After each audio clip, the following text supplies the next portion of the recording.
الحمد لله رب العالمين الرحمن الرحيم مالك يوم الدين إياك نعبد وإياك نستعين اهدنا الصراط المستقيم صراط الذين أنعمت عليهم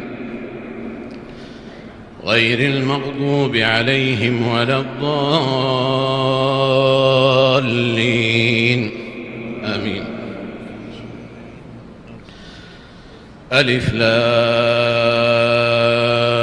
ميم ذلك الكتاب لا ريب فيه هدى للمتقين الذين يؤمنون بالغيب ويقيمون الصلاة ومما رزقناهم ينفقون والذين يؤمنون بما أنزل إليك وما أنزل من قبلك وبالآخرة هم يوقنون أولئك على هدى من ربهم وأولئك هم المفلحون إن الذين كفروا سواء عليهم أأنذرتهم أم لم تنذرهم لا يؤمنون ختم الله على قلوبهم وعلى سمعهم وعلى أبصارهم غشاوة ولهم عذاب عظيم.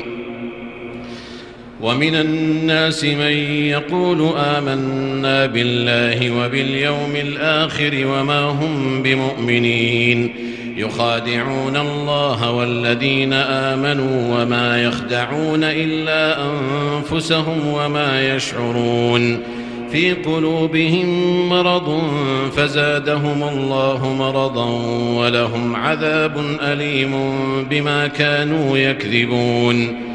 وإذا قيل لهم لا تفسدوا في الأرض قالوا إنما نحن مصلحون ألا إنهم هم المفسدون ولكن لا يشعرون. وإذا قيل لهم آمنوا كما آمن الناس قالوا أنؤمن كما آمن السفهاء ألا إنهم هم السفهاء ولكن لا يعلمون. وإذا لقوا الذين آمنوا قالوا آمنا وإذا خلوا إلى شياطينهم قالوا إنا معكم إنما نحن مستهزئون الله يستهزئ بهم ويمدهم في طغيانهم يعمهون. أولئك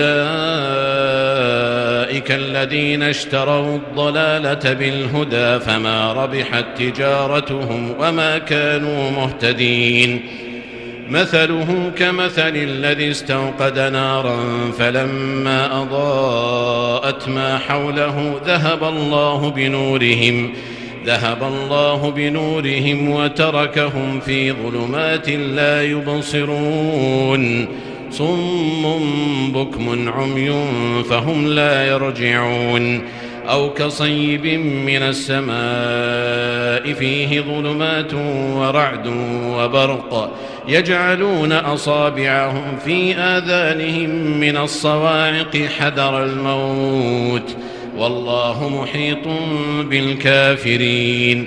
يكاد البرق يخطف أبصارهم كلما أضاء لهم مشوا فيه وإذا أظلم عليهم قاموا ولو شاء الله لذهب بسمعهم وأبصارهم إن الله على كل شيء قدير.